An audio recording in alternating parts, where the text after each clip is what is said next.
কত আজে বাজে জিনিস দিয়ে মানুষ ভাইরাল হতে চায়। আমরা পূর্বের আমলের মতো আনারস কেটে মানুষকে দেখাতে চাই।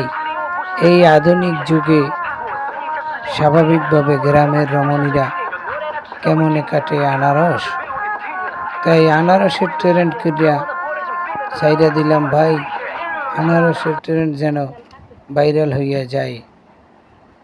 সকলকে দেখার অনুরোধ রইল এবং আনারস পেয়ে যাবেন।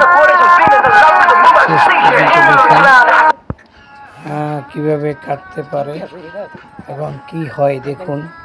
কাটার পরে পিচ করে কেমনে দেখেন। এটা হচ্ছে ম্যানুয়াল পলিসি। দেখেন একজন এবার ফিরে নিয়ে আসলো, বসেন, ফিরিতে বসেন, সুবিধা হবে এই আর কি। এটা একটা গ্রামের জাস্ট দৃশ্য উপস্থাপন যে আনারস সাধারণত কীভাবে কাটে। আর আজকাল তো বিভিন্ন ধরনের কোকারেজের জিনিস বাইর হইয়া বিভিন্নভাবে মেকানিজম করে এই করে, এর চেয়ে এইটাই মূলত সুন্দর।